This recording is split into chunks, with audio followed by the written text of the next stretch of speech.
آپ خرچ کریں.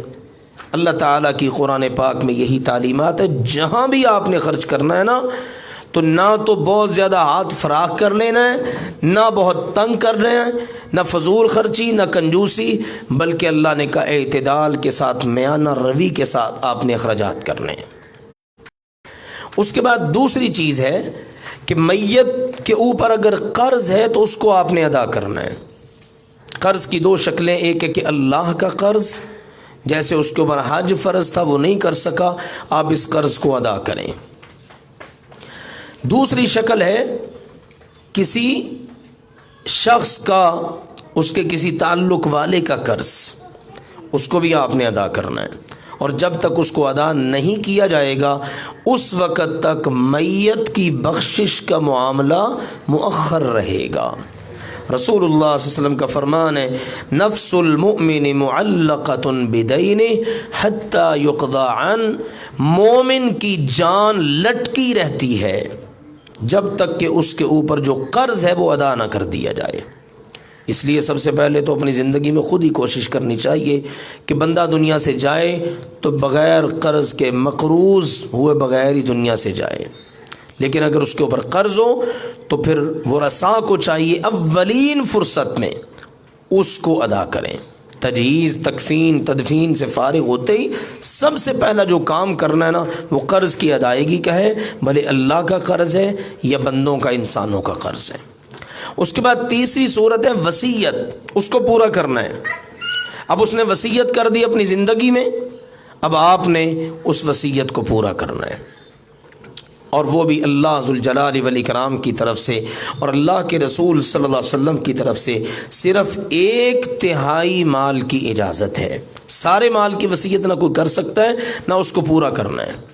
1/3 مال صرف. رسول اللہ صلی اللہ علیہ وسلم نے فرمایا ان اللہ تصدق علیکم عند وفاتکم بثلث اموالکم وجعل زیادۃ لکم فی اعمالکم. اللہ ذوالجلال والاکرام نے تمہارے لیے صدقہ کر دیا ہے کہ تم اپنے مالوں میں سے 1/3 مال کی وصیت کر سکتے ہو، اور اس کو بھی اللہ تعالیٰ نے تمہارے اعمال میں اضافے کا باعث بنا دیا ہے، اجر کا باعث بنا دیا ہے کہ جن کو اللہ کی طرف سے مقرر کردہ حصہ نہیں نہ ملنا، آپ ان کے حق میں وصیت کر دیں تو اس کو اس طرح سے آپ اس کی مدد بھی کر دیں گے اور آپ کے لیے وہ اجر کا بھی باعث بن جائے گا.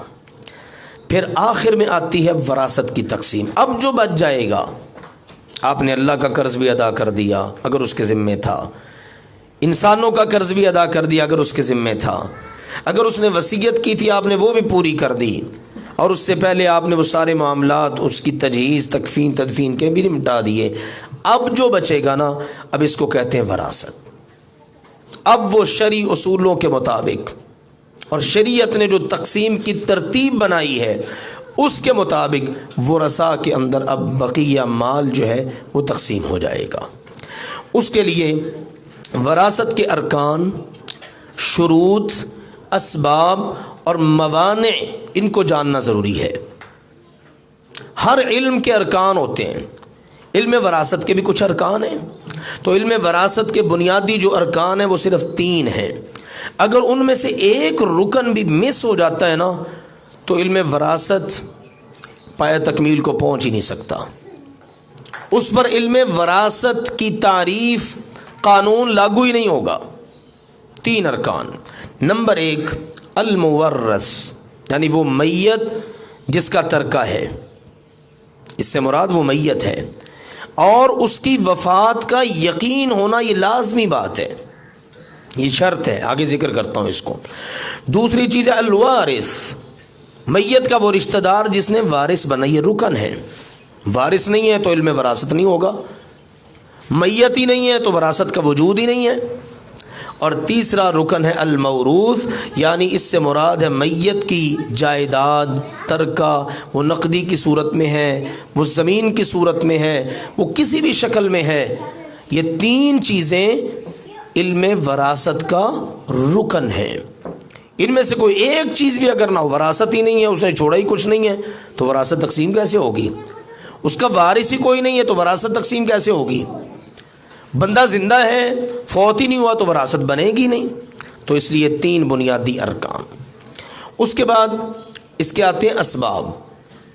وراثت کے اسباب 3 ہیں: نسب، نکاح اور ولا. نسب کے اندر وہ سارے رشتے آ جاتے ہیں جو خونی رشتے ہیں.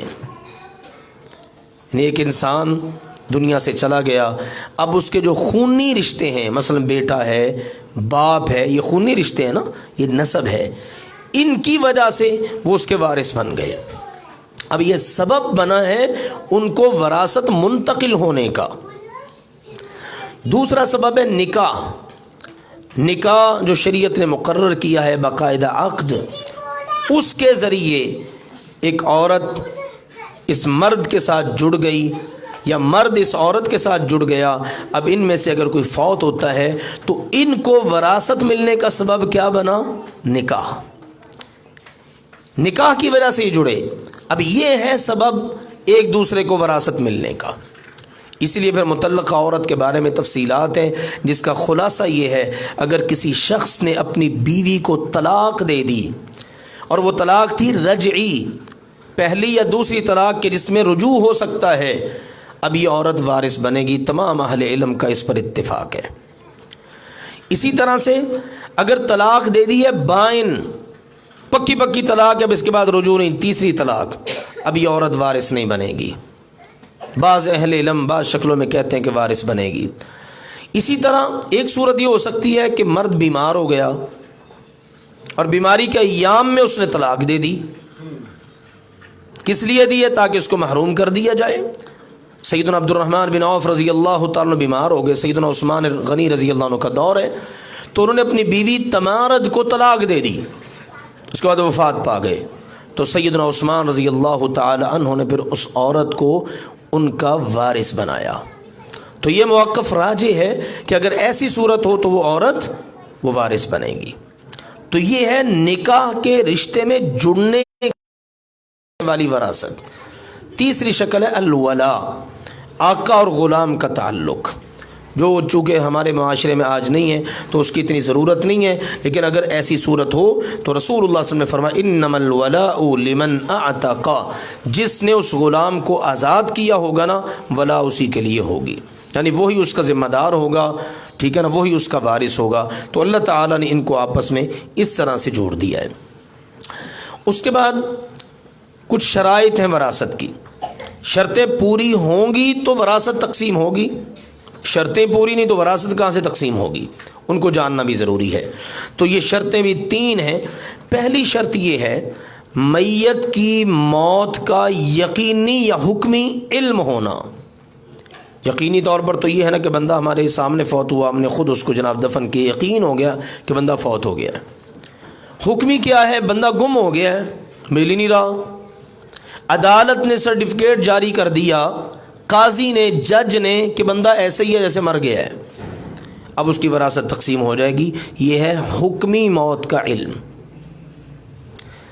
اس کے بعد دوسری شرط ہے جو وارث ہے اس کی زندگی کا ثبوت. جس نے وارث بننا ہے اس کی زندگی کا ثبوت، بھلے وہ تھوڑی دیر کے لیے ہو. بچہ پیدا ہوا اور چند سانس لیے، چند مہینے گزارے، چند سال گزارے، فوت ہو گیا ہے، اب یہ بچہ وارث ہوگا. اس کی وجہ سے جو رشتے جڑے ہوں گے وہ سارے بھی آگے اس کے وارث بن جائیں گے. تو شریعت نے اس طرح سے وراثت کے اندر تمام کی تمام شاخوں کو، تمام تعلق والوں کو آپس میں جوڑ دیا ہے. تو وارث کی زندگی کا علم ہونا، یقینی طور پر یہ فلاں کا بیٹا ہے، یہ فلاں کا تعلق والا ہے، یہ تو وارث ہے فلاں کا. یہ کیا حکمی طور پر اس کے بارے میں پتہ نہیں ہے، لیکن پنچایت بیٹھتی ہے، جج فیصلہ کر دیتا ہے کہ فلاں کا بیٹا. یہ آج کل جدید چیزیں آ چکی ہیں، ایسے ٹیسٹ ہو جاتے ہیں، ٹھیک ہے نا، جن کے ذریعے پتہ چل جاتا ہے اس بچے کا، اس لڑکے کا فلاں کے ساتھ خونی رشتہ اور تعلق ہے. تیسری شرط یہ ہے وارث بننے کے لیے اس سبب کی پہچان جس کی بنیاد پر وہ، یعنی وہ سبب کون سا سبب ہے، یہ میاں بیوی تھے یا یہ فلاں کا بیٹا ہے، یعنی یہی 3 سبب ہم نے پڑھے ہیں نا، نسب، نکاح اور ولا. یعنی کس بنیاد پر یہ فلاں کا وارث بن رہا ہے. تو یہ چیزیں پوری ہونا ضروری ہیں. جب یہ پوری ہوں گی تو آگے وراثت تقسیم کرنا ہمارے لیے آسان ہو جائے گا اور ان کی بنیاد پر وراثت تقسیم ہوگی. اب کچھ رکاوٹیں ہیں، بندہ وارث بن رہا ہے لیکن شریعت کہتی نہیں یہ رکاوٹ آ رہی ہے اس لیے وارث نہیں بنے گا. وہ اس کو کہتے ہیں موانع الارث، وراثت ملنے کی راہ میں رکاوٹ. یہ بھی 3 چیزیں ہیں. نمبر 1 القتل، نمبر 2 اختلاف الدین، اور نمبر 3 الرق. یعنی قتل کر دیا ہے، بیٹے نے باپ کو قتل کر دیا ہے، اب بیٹا باپ کی وراثت میں وارث نہیں بنے گا. رسول اللہ صلی اللہ علیہ وآلہ وسلم کا فرمان ہے، سیدنا عمر رضی اللہ تعالیٰ عنہ نے بیان کیا، فرماتے میں نے سنا نبی اکرم صلی اللہ علیہ وسلم نے فرمایا لیس للقاتل من المیراث شیء، قاتل کو وراثت میں سے کچھ بھی نہیں ملے گا. یہ رکاوٹ بن گیا اس کا قتل کرنا اور یہ وراثت سے محروم. آج قتل ہو جاتے اللہ معاف فرمائے وراثت لینے کے لیے، مال ہتھیانے کے لیے، لیکن قتل کرنا ایسا جرم ہے جس کی وجہ سے بندہ اگر پہلے وارث بن رہا تھا نا، قتل کرنے کی وجہ سے وراثت سے محروم ہو جائے گا. اسی طرح نبی اکرم صلی اللہ علیہ وسلم کا دوسرا فرمان ہے لا یرث القاتل شیئا، قاتل کسی بھی چیز کا وارث نہیں بن سکتا. چلو تھوڑا سا اس کو دے دو بیچ میں سے، سارا حق نہ دو، شریعت کہتی نہیں شیئن، کسی ایک چیز کا بھی وہ وارث نہیں بنے گا. تو یہ قتل رکاوٹ بن گئی ہے اس کو وراثت منتقل ہونے کی راہ میں. دوسری چیز ہے دین کا اختلاف. ایک بندہ کافر ہے ایک مسلمان ہے، تو یہ مسلمان اور کافر ایک دوسرے کے وارث نہیں بن سکتے. رسول اللہ صلی اللہ علیہ وسلم نے فرمایا لا یرث المسلم الکافر ولا الکافر المسلم، مسلمان کافر کا اور کافر مسلمان کا وارث نہیں بن سکتے. دین ایک ہونا اور وہ ہے اسلام، یہ ضروری ہے. کافروں کے لیے تو شریعت ہی نہیں ہے، نہ کافروں کے لیے علم وراثت ہے، یہ مسلمانوں کے لیے ہے. وارث بھی مسلمان اور مرنے والا بھی مسلمان، تو یہ ایک دوسرے کے وارث بنیں گے. اگر مرنے والا کافر ہے اور جو وارث بن رہا ہے وہ مسلمان ہے تب بھی وراثت نہیں ملے گی. مرنے والا مسلمان تھا اور جس کو وراثت ملنی ہے وہ کافر، تب بھی وراثت نہیں ملے گی. اور تیسری چیز اس کے اندر آ جاتی ہے غلامی. تو غلامی کی صورت کے اندر یہ محروم ہو جاتے ہیں اس کے اولاد یا اس کی بیوی وغیرہ، کیونکہ وہ غلام ہے. اب جو اس کا آقا ہے نا وہی مکمل طور پر ذمہ دار ہے اس کے سیاہ اور سفید کا. اسی لیے غلامی کی اسلام کے اندر حوصلہ شکنی کی گئی ہے، زیادہ سے زیادہ توجہ دلائی گئی ہے. غلاموں کو، لونڈیوں کو، قیدیوں کو آزاد کروایا جائے. فلاں گناہ ہو گیا ہے، چلو بھئی غلام آزاد کرو، اس کا یہ کفارہ ہے، تمہارا گناہ تب معاف ہوگا. اس لیے کیونکہ غلامی ایسا داغ اور دبہ ہے جس کی وجہ سے شریعت کے کتنے سارے احکام ہیں جو آزاد لوگوں کے لیے ہیں لیکن غلاموں کے لیے وہ نہیں ہیں. اس لیے غلامی بھی یہ رکاوٹ ہے اور مانع ہے اس کی راہ کے اندر کہ وراثت آگے منتقل نہیں ہو سکتی.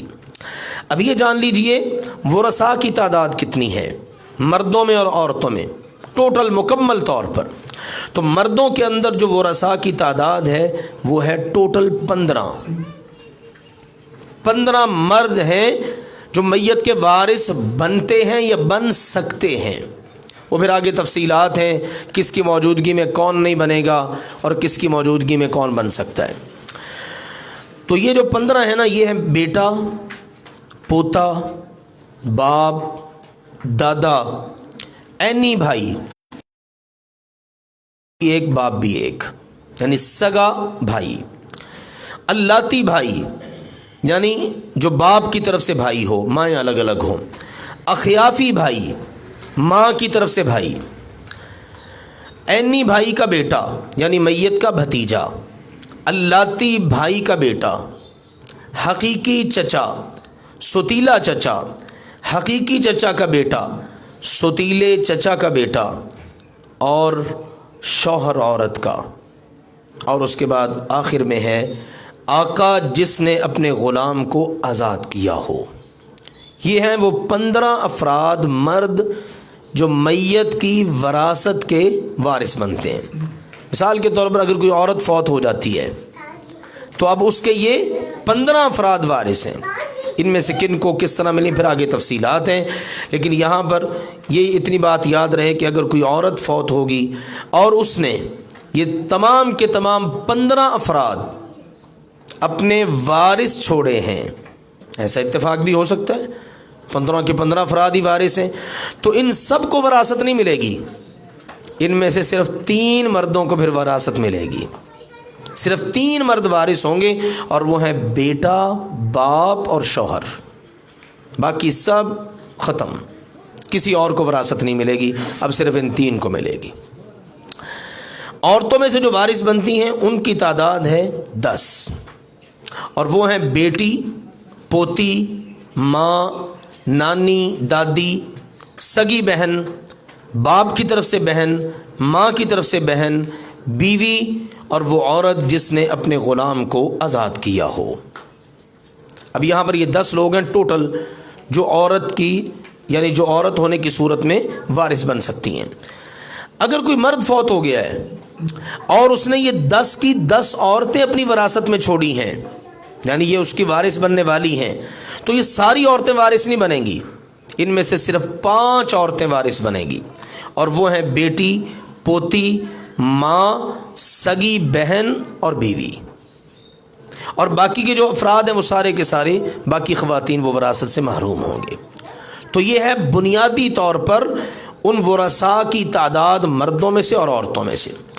اگر کبھی ایسا اتفاق ہو جائے کہ یہ سارے کے سارے ہی وارث بن رہے ہیں، سارے مرد بھی ساری عورتیں بھی، تو ایسی صورت کے اندر صرف 5 اشخاص ہیں، 5 رشتے ہیں جو وراثت کے حقدار ہیں. وہ ہیں میاں اور بیوی کا رشتہ، یعنی اگر مرد فوت ہو گیا تو بیوی، عورت فوت ہو گئی تو شوہر، وہ وارث بنیں گے. بیٹا، بیٹی، ماں اور باپ، باقی جتنے رشتے ہیں وہ سارے کے سارے وراثت سے محروم ہو جائیں گے.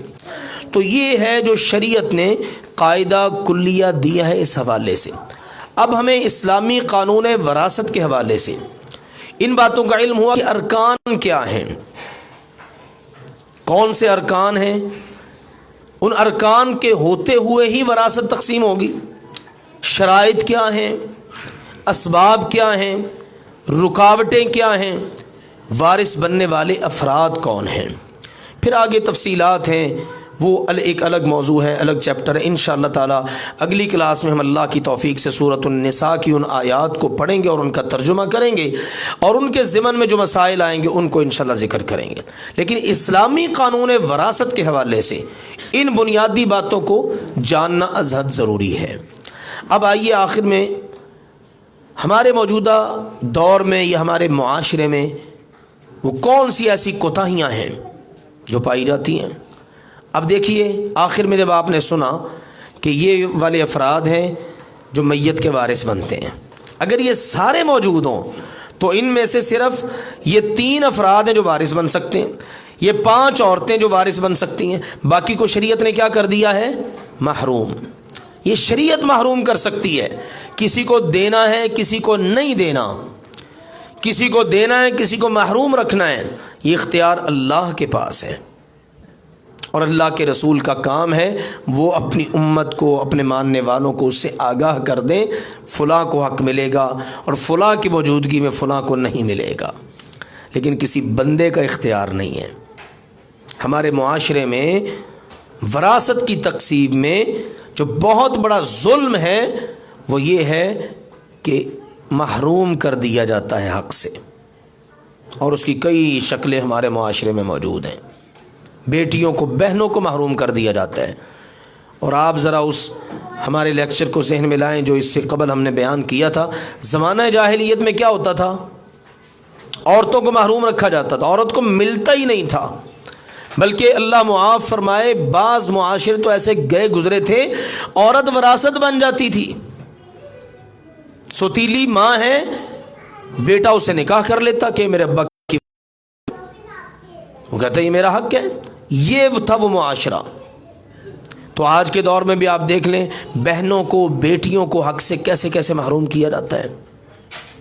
جہیز جیسی لعنت ہندوؤں سے مسلمانوں نے لی. اب مسلمان کیا کرتے ہیں، اب بھی پائی جاتی ہے چیز. بہن کو بیٹی کو بیاہنا اس کی شادی کرنی ہے، جو دینا ہے ابھی دے دو، بعد میں کس نے دینی ہے وراثت؟ بھائی نہیں دیں گے، ماں باپ کو پہلے۔ اس کا مطلب ہے کہ ماں باپ کی تربیت میں فرق ہے نا، کہ انہوں نے اپنے بچوں کی تربیت ہی نہیں کی۔ بیٹا اگر آج ہم دنیا سے چلے جائیں تو جیسے شریعت نے تمہارے حق رکھے ہیں بھائیوں کے بہنوں کے، اس کے مطابق تم نے ہماری وراثت کو تقسیم کرنا ہے۔ تو اس میں دیکھ لیجئے کون کون کیسا کیسا مجرم بنتا ہے۔ اللہ ذوالجلال والاکرام نے قرآن پاک میں اس بات کو دوسرے پارے میں واضح کیا ہے کہ اللہ کے ہاں یہ ظلم اور جنف، یہ انتہائی سفاکی نہیں چلے گی، ناقابل معافی جرم ہے۔ اور رسول اللہ صلی اللہ علیہ وسلم نے اپنی احادیث میں اس بات کو واضح کیا ہے۔ ایک بندہ زندگی بھر بڑی نیکی میں وقت گزارتا ہے، لیکن آخر میں آ کر اپنی وراثت کے معاملے میں کوئی ایسی کوتاہی کر جاتا ہے کہ وہ جنت میں پھر نہیں جائے گا، وہ جہنمی بن جاتا ہے۔ یعنی علم وراثت کی تقسیم یہ بڑی اہمیت کی حامل چیز ہے۔ اسی لیے تو رسول اللہ صلی اللہ علیہ وسلم نے حکم دیا تھا تعلم الفرائض، یہ علم وراثت، اس کا علم باقاعدہ حاصل کرو۔ اور آپ اپنے صحابہ کرام کو باقاعدہ اس کی تعلیم دیتے تھے۔ تو ہمارے معاشرے کے اندر یہ انتہا درجے کی اللہ اور اس کے رسول کی بغاوت ہے کہ کسی نہ کسی انداز میں کسی نہ کسی وارث کو محروم کر دینا ہے۔ شریعت میں اس کی اجازت نہیں ہے۔ اسی طرح سے زندگی کے اندر بعض اوقات والدین ظلم کر جاتے ہیں۔ سیدنا نعمان بن بشیر رضی اللہ تعالیٰ عنہ بیان کرتے ہیں کہ میرے والد نے مجھے باغ دیا، کہا بیٹا یہ تجھے گفٹ کرتا ہوں، تو بہت اچھا ہے، بڑا نیک ہے۔ گھر آئے، آ کے میری امی کو کہنے لگے کہ خوش ہو جا، میں نے تیرے بیٹے کو باغ دیا ہے۔ تو میری امی کہنے لگی واقعی؟ کہا بالکل۔ کہا اچھا پھر ٹھیک ہے، اللہ کے رسول صلی اللہ علیہ وسلم کو اس پر گواہ بنا۔ میری گواہی کیا ڈالو، بڑی گواہی ڈالو، تو اللہ کے نبی کو گواہ بنا لو۔ کہتے میرے ابا جان نے میرا ہاتھ پکڑا اللہ کے نبی صلی اللہ علیہ وسلم کے پاس اور آ کے کہنے لگے اللہ کے نبی جی آپ گواہ بن جائیے، میں نے اپنے اس بیٹے کو باغ گفٹ دے دیا ہے، تحفہ دے دیا ہے۔ تو آپ علیہ الصلوۃ والسلام کو ساری بات بتائی، گھر میں معاملہ پیش آیا تو اس کی امی نے کہا تو ہم نے جناب ان کی مانتے وہ آپ کے پاس آ گئے ہیں، تو آپ گواہ بن جائیے۔ آپ نے پوچھا کیا تیرے اس کے علاوہ بھی کوئی بچے ہیں؟ اس کے علاوہ بھی تیرے کو بچے ہیں؟ کہا جی بالکل۔ فرمایا کیا سب کو تو نے باغ گفٹ کیے؟ جی نہیں سب کو تو نہیں، بس اسی کو دیا ہے۔ تو آپ علیہ الصلوۃ والسلام نے پھر فرمایا لا اشہد علی ظلم، یہ ظلم ہے اور ظلم پر اللہ کا نبی گواہ نہیں بنتا۔ یہ اولاد کے اوپر ظلم ہے، ایک کو دینا ہے باقیوں کو نہیں دینا۔ آج بھی ایسی چیزیں پائی جاتی ہیں ہمارے معاشرے کے اندر۔ یہ بچہ بڑا فرما بردار ہے جی، بڑا نیک ہے، باقیوں کو تو میں نے آگ کر دیا۔ نہیں، شریعت نے آپ کو آگ کرنے کا اختیار نہیں دیا۔ بچہ فرما بردار ہے، یہ نافرمان، اس نے فرما برداری کر کے اجر کس سے لینا ہے؟ اللہ سے۔ نافرمانی کر کے سزا کس سے پانی ہے؟ اللہ سے۔ لیکن آپ کو کوئی اختیار نہیں ہے کہ آپ اپنے نور نظر کو فرما بردار کو نواز دیں اور جو نافرمان ہے اس کو آپ محروم کر دیں۔ شریعت نے آپ کو اس کی اجازت نہیں دی۔ آپ اس کی بنیاد پر جرم نہیں کر سکتے، گناہ نہیں کر سکتے، وہ اس کا نافرمانی والا گناہ اس کا اپنا ہے۔ آپ اس کو وراثت سے محروم کر کے آپ گناہ نہ کریں، یا آپ اپنے سر اتنی بڑی ذمہ داری نہ لیں۔ اس نے اپنا جواب دینا ہے، آپ نے اپنا جواب دینا ہے۔ تو یہ ہمارے معاشرے میں ان معاملات میں کوتاہیاں پائی جاتی ہیں۔ ایک بچے کو دے دیا، ایک بیٹی مثال کے طور پر یہ بڑی کمزور ہے، اس کو دے دی جائے وراثت، زندگی میں دے دی جائے جو دینا ہے اس کو، نہیں۔ یاد رکھیے زندگی میں اگر دینا ہے تو وہ وراثت نہیں ہے، زندگی میں وراثت نہیں۔ زندگی میں آپ دے سکتے ہیں لیکن آپ نے دینا پھر تمام بچوں کو برابر۔ مثال کے طور پر بیٹے کو 100 روپیہ دے رہے ہیں تو بیٹی کو بھی 100 روپیہ ہی دیں گے۔ بیٹے کو پلاٹ لے کے دے رہے ہیں، بیٹی کو بھی پلاٹ ہی دیں گے، برابر رکھیں گے۔ اب یہاں پر یہ نہیں ہوگا کہ بیٹے کو ڈبل بیٹی کو سنگل، نہیں۔ زندگی میں دینا ہے تو وہ گفٹ ہوگا، وراثت نہیں۔ وہ ہدیہ ہو سکتا ہے، وہ آپ کی طرف سے تحفہ ہو سکتا ہے اپنی اولاد کے لیے، اور اس میں آپ نے سب کو برابر رکھنا ہے۔ اب اس میں فرق نہیں آپ کر سکتے کہ بیٹیوں کو آدھا دے دیں، بیٹوں کو پورا دے دیں۔ یہ بڑا اہم نقطہ ہے سمجھنے والا. زندگی میں وراثت تقسیم ہو ہی نہیں سکتی. ابھی ہم نے پڑھا ہے نا, بنیادی چیزیں, ارکان, شرطیں یہ سمجھ آ جائیں نا, سارا مسئلہ ہی حل ہو جاتا ہے. بھئی جب کسی کی موت, وہ میت بنا ہی نہیں تو وراثت کہاں سے بن گئی؟ ہمارے ہاں ان چیزوں کو سمجھا ہی نہیں جاتا, پتہ ہی نہیں ہے, علم ہی نہیں ہے. تو لہذا زندگی میں وراثت تقسیم نہیں ہوگی. ہاں زندگی میں آپ گفٹ دے سکتے ہیں اپنی اولاد کو, تحفہ, اور میں نے واضح کر دیا کہ برابر کا ساری اولاد کو. اسی طرح سے لا وصیت لوارث, جو وارث بننے والا ہے نا, آلریڈی شریعت نے مقرر کر دیا ہے, آپ اس کے حق میں وصیت نہیں کر سکتے. ہمارے یہاں وصیت ہو جاتی ہے, وہ فلاں بچی یا فلاں بچہ ہمارا جو ہے نا بیچارہ بڑا کمزور ہے, چلو اس کے حق میں وصیت کر دیتے ہیں. اللہ کے نبی نے فرما دیا جو آلریڈی وارث بن رہا ہے نا, آپ اس کے حق میں وصیت نہیں کر سکتے. آپ کسی کا حق اس کو دے بھی نہیں سکتے, ٹھیک ہے نا, آپ اس کا حق کسی کو دے بھی نہیں سکتے. یہ بڑے مسئلے مسائل ہیں ہمارے معاشرے کے. بہنیں, بیٹیاں, وہ بیچاری زبان ہی نہیں کھولتی, زبان پہ لاتی نہیں کہ ہمارا حق دے دو. وہ جیسے تیسے ہے, مشکل میں وقت گزار لیں گی, لیکن کہنے کی جرت نہیں کرتی بھائیوں کو کہ ہماری وراثت ہی ہمیں دے دو. کیونکہ ہمارے معاشرے نے ایک نظام ہی ایسا کریٹ کر دیا ہے کہ بہن بیٹی وراثت مانگے, نہ جانے کیا چاہیے, تمام کو ان کے حق دے دیے جائیں. یہ عجیب عجیب قسم کی صورتیں ہیں. بہنوں سے معاف کروا لیتے ہیں, بہنیں آگے بڑھ کے معاف کر دیتی ہیں, جی ہمیں نہیں چاہیے. یہ ایسا ہونا ہی نہیں چاہیے. جس کا جو حق بنتا ہے شریعت کہتی ہے سب کو دے دیا جائے. اب جب وہ بن گیا نا مالک, اب اس کی مرضی ہے, جو مرضی کرے. مثال کے طور پر ایک بیٹی ہے, ایک بیٹا ہے. بیٹے کو کتنا ملنا ہے؟ ڈبل, 100 روپیہ ایک مثال ہے. بیٹی کو کتنا ملنا ہے؟ 50. آپ نے بیٹے کو 100 دے دیا, بیٹی کو 50 دے دیے. اب وہ دونوں بن گئے اپنے اپنے مال کے مالک. اب ان کی مرضی ہے. مثلا بہن, اس کے ہاتھ میں آ گیا, اس نے جناب 50 روپے اپنے بھائی کو دے دیے, یہ تو بات بنتی ہے. لیکن یہ بات کہیں بھی نہیں ہے کہ بھائی کہے کہ معاف کر دو, یا بہن آگے بڑھ کے کہ میں نے معاف کیا, مجھے نہیں ضرورت. نہیں, آپ مالک ابھی بنی نہیں تو آپ معاف کہاں سے کر سکتی ہیں؟ جب آپ مالک بنیں گی پھر آپ تصرف کریں گی نا اپنے مال میں. ابھی تو آپ کا مال آپ کے ہاتھ میں آیا ہی نہیں ہے. یہ بڑا اہم نقطہ ہے سمجھنے والا. بھی جب بیٹی کے ہاتھ میں وہ وراثت والا مال آئے گا تو وہ مالک بنے گی نا. جب اس کے پاس بیچاری کے پاس آیا ہی نہیں ہے تو اس کو تصرف کا اختیار کس نے دیا ہے؟ یہ ہے ہمارے معاشرے کے اندر پائی جانے والی بڑی بڑی خرابیاں. بیٹیاں محروم ہو رہی ہیں, بہنیں محروم ہو رہی ہیں. جہیز کی صورت میں جو دینا تھا زندگی میں دے دیا.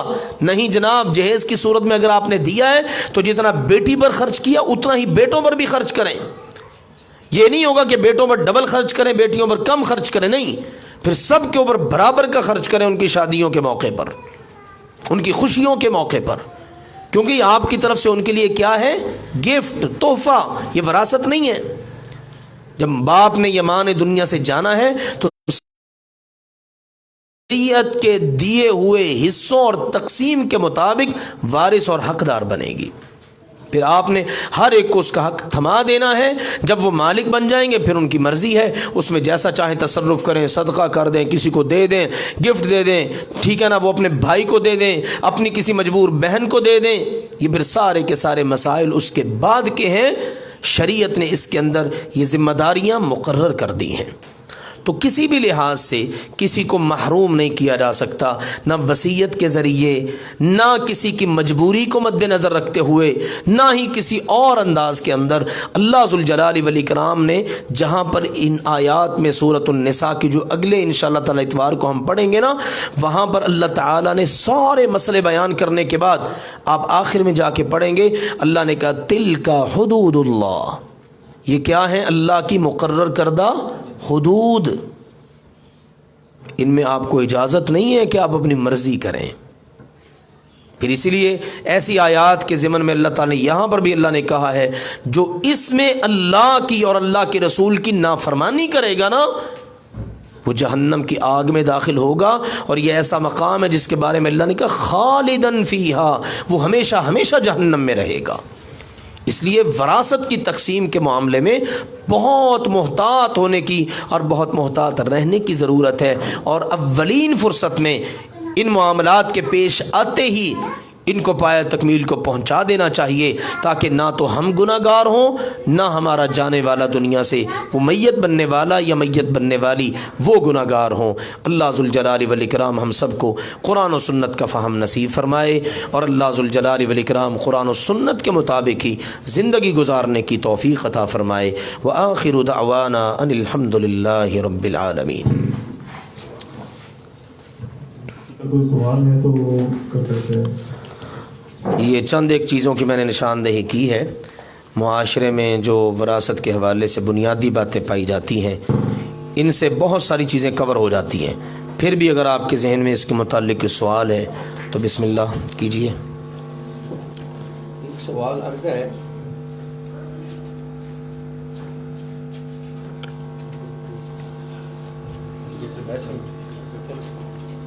لکھا ہے تو مجھے دے دیں۔ ہاں نہیں، یہ اگر کوئی اور جو تکفین کے لیے کوئی اور رقم ادا کر دیتا ہے تو یہ شریعت میں کیسے ہے؟ ٹھیک ہے، تجہیز و تکفین کے لیے، تدفین کے لیے کوئی اور شخص اگر رقم ادا کر دے، اخراجات اٹھا لے، تو اس کا کیا حکم ہے؟ یہ جائز ہے۔ مثال کے طور پر کوئی بھائی کہتا ہے میرا بھائی فوت ہو گیا ہے، سارے اخراجات بھائی میں نے کرنے ہیں، ٹھیک ہے، میں اپنی خوشی سے کر رہا ہوں، تو ٹھیک ہے، کوئی حرج نہیں۔ دو احباب مل کر کر لیتے ہیں، کوئی حرج نہیں ہے، ٹھیک ہے، یہ جائز ہے۔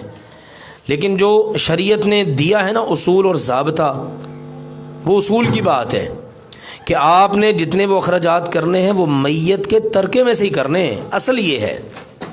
اگلی مل گئی ہمیں رخصت، کوئی ہمدردی کے تحت، بھائی چارے کے طور پر، یا ویسے ایک تعلق کی بنیاد پر کہتا ہے یہ سارے اخراجات میں نے کرنے ہیں، اپنی خوشی سے وہ کر رہا ہے، اس کا پھر اس ترکے سے وراثت سے کوئی تعلق نہیں ہوگا۔ اس نے اپنے اس بھائی کے ساتھ نیکی کی ہے، اس کے ساتھ اس نے سلوک کیا ہے، یا اس کے ورثاء کے ساتھ ہمدردی کی ہے، اس کا اس نے اللہ سے اجر پانا ہے۔ واللہ تعالی اعلم بالصواب۔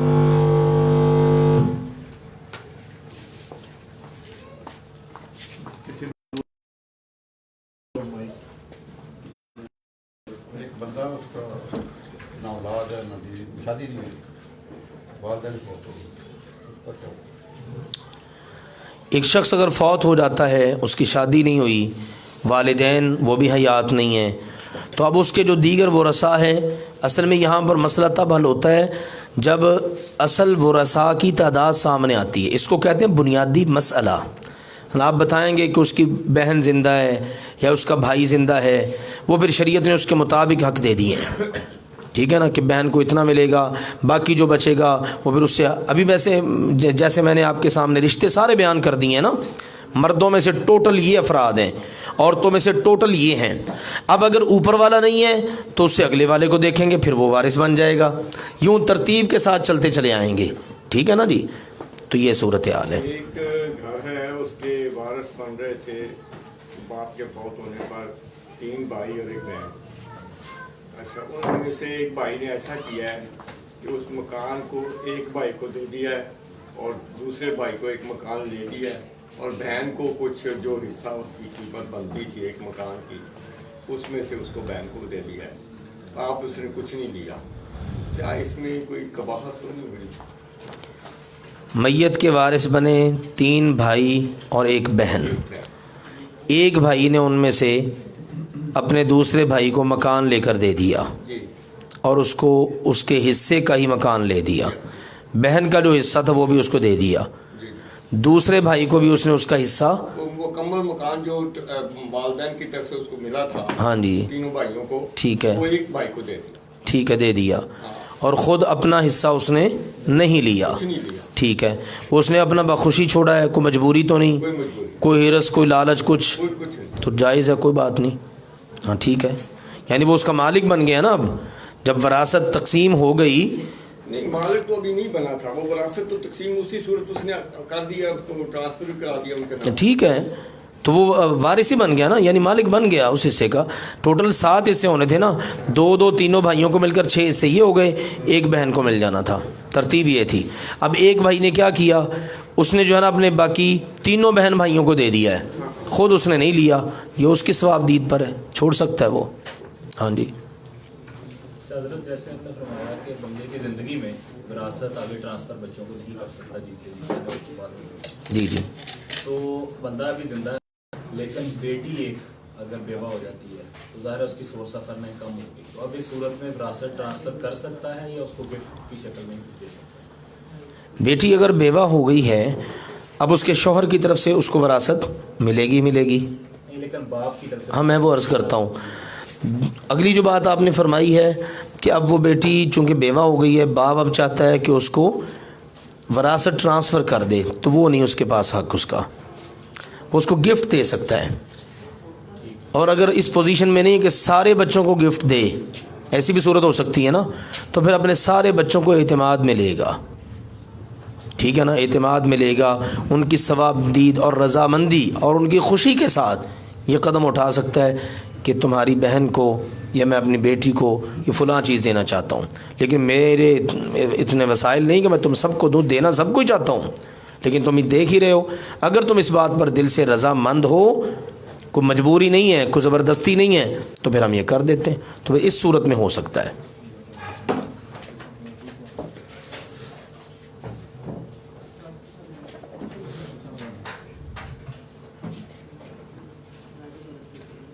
جو بھائی فوت ہو گیا، بہنیں فوت ہو گئی، ان کی اولاد کو ملے گا اس کے اندر جو میں نے پہلے سوال کیا کہ اس کا شادی نہیں ہوئی. جی جی.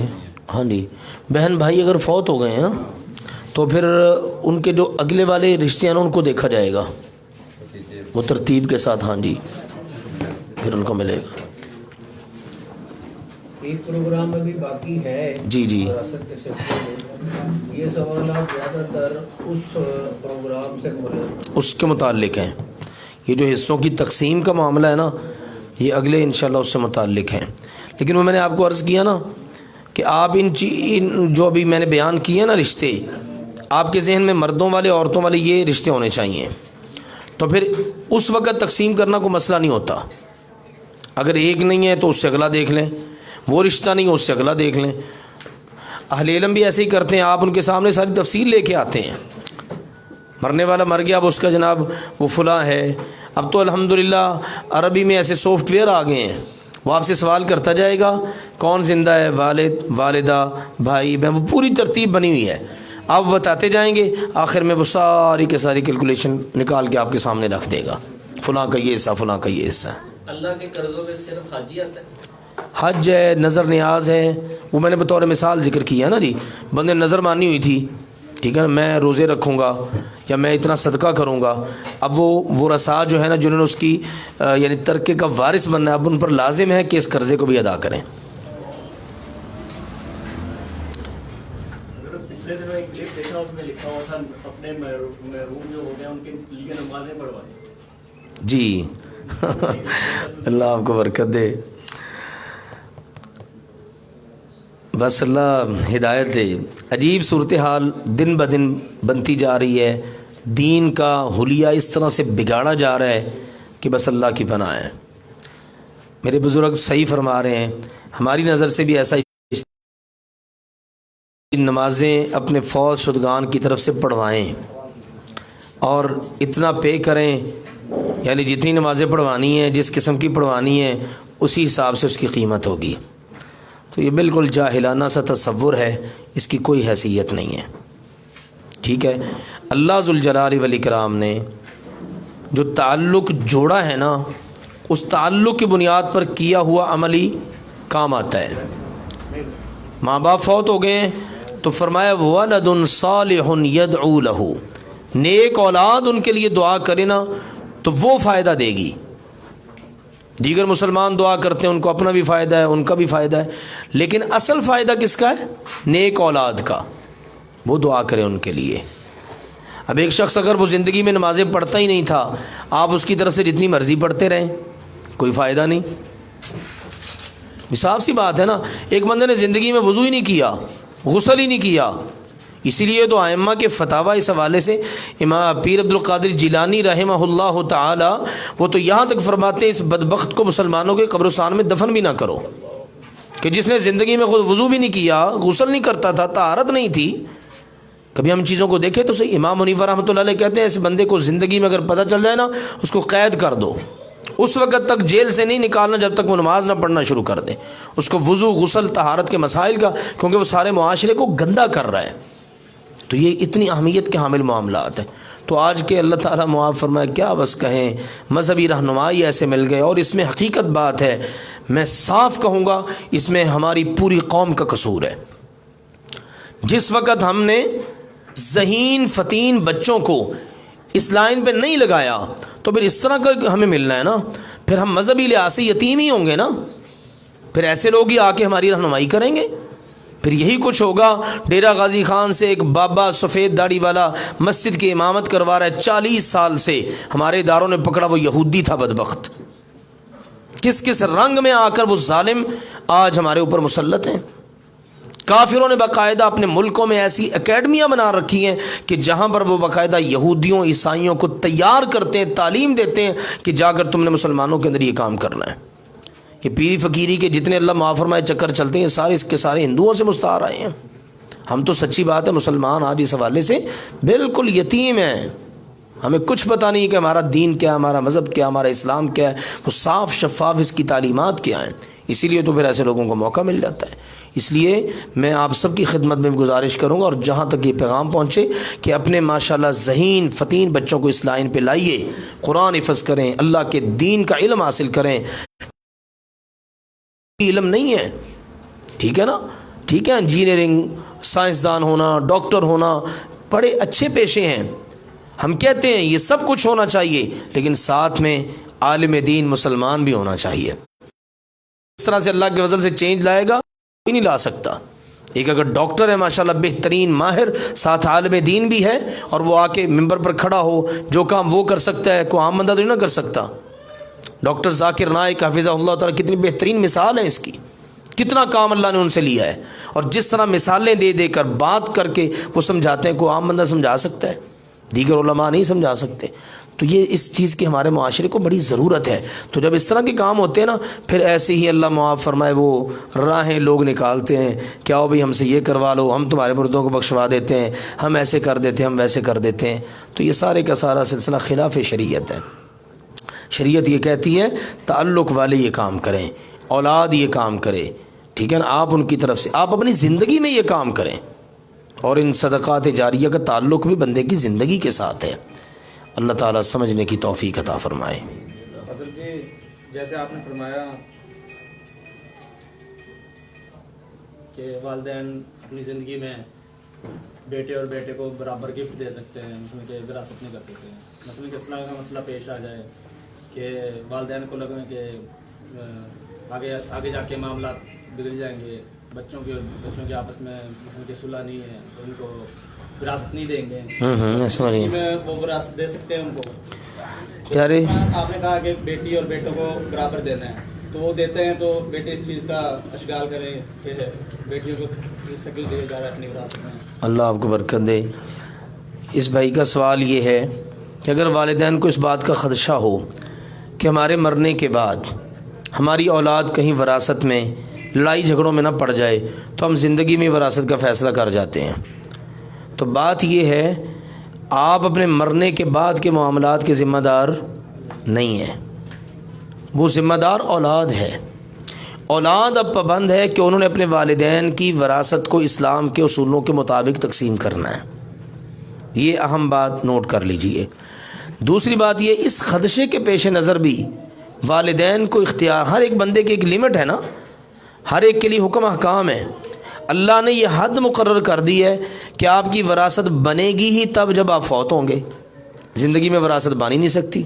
یعنی ایک عام سادہ سی بات ہے، بڑی آسانی سے سمجھانے والی ہے. بھی بندہ مرے گا تو اس کا چھوڑا ہوا ترکہ کہلائے گا نا، زندگی میں تو نہیں، وہ تو مالک ہے. تو اب اگر اس نے زندگی میں دینا ہے نا تو وہ پھر برابر دینا ہے. اولاد اعتراض نہیں کر سکتی کہ ہماری بہنوں کو بھی ہمارے برابر کر دے دیا ہے، یہ ان کا اعتراض نہیں بنتا، کیونکہ والدین مالک ہیں، دے سکتے ہیں، شریعت نے ان کو حق دیا ہے. اولاد میں سے کوئی اعتراض نہیں کر سکتا کہ آپ نے ہماری بہن کو بھی ہمارے برابر دے دیا. بھئی وہ برابر دے سکتے ہیں. اللہ کے نبی صلی اللہ علیہ وسلم نے فیصلے کیے ہیں ساری اولاد کو برابر کا دینا. یہ وراثت تھوڑی ہے, یہ تو گفٹ ہے. گفٹ میں بہنیں بھی بیٹیاں بھی اتنی حقدار ہیں جتنے بھائی بیٹے حقدار ہیں. تو یہ چیز ہے, ان بنیادی باتوں کو سمجھنا چاہیے. تو الحمدللہ بڑی آسانی سے مسئلے حل ہو جاتے ہیں اللہ کے فضل سے. کسی اور دوست کا کوئی سوال ہے؟ کیا کوئی شخص اپنی وصیت میں اس طرح تقسیم کر سکتا ہے, مثال کے طور پہ اگر اس کا کوئی گھر ہے تو وہ کہہ دے کہ یہ گھر میرے بیٹے استعمال کر لے, اور جو گھر میں بیٹی کا حصہ بنے گا اس کے متبادل اسے کوئی اور چیز نقد پیسے دے دیے جائیں, یا کوئی اور پراپرٹی وہ صرف بیٹی کے لیے بن جائے. تو مطلب وصیت میں یہ جا سکتی ہے پھر جب بعد میں تقسیم ہو تو بیٹی گھر میں اپنا حصہ چھوڑ دے اور بیٹے پھر وہ پلاٹ وغیرہ میں اپنا حصہ چھوڑ دے. وصیت میں اس چیز کا انہیں پابند بنایا جا سکتا ہے؟ نہیں, وصیت نہیں کر سکتے, اس میں وصیت نہیں ہو سکتی. ہاں بیٹھ کے ان کے معاملات کو طے کروایا جا سکتا ہے, لیکن اس کو وصیت کی شکل میں نہ لائیں, کیونکہ جن کے حصے اللہ نے مقرر کر دیے ہیں نا وہ اللہ کا حق ہے, وہ اللہ نے کیے ہیں. اس لیے نبی صلی اللہ علیہ وسلم لا وصیت لوارث, وارث کے حق میں وصیت نہیں ہوگی. مثال والد صاحب وصیت کر دیں کہ تم اپنی بہن کو, میری بیٹی کو یہ والا حصہ دے دینا یا یہ جگہ دے دینا. بھئی اس کو تو آلریڈی ملنا ہی ملنا ہے, جتنا ملنا ہے وہ شریعت نے مقرر کر دیا ہے. بھائی سے اس کو آدھا ملنا ہے, نہ اس سے زیادہ کر سکتے ہیں نہ اس سے کم کر سکتے ہیں, ٹھیک ہے نا. تو باقی وہ اس کے بعد جیسے ابھی بزرگوں نے بتایا تھا, انہوں نے ایک صورت بتائی تھی, وہ بھائی بہنیں مل کے ترتیب لگا سکتے ہیں لیکن کسی کا حصہ نہ کم کر سکتے ہیں نہ زیادہ.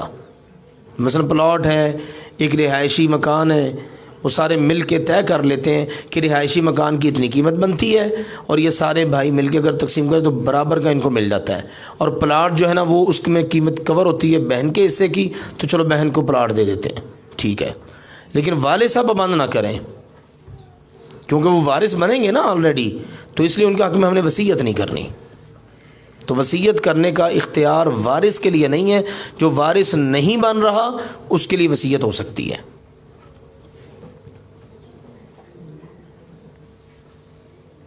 سبحانک اللہم و بحمدک, اشہد ان لا الہ الا انت, استغفرک و اتوب الیک.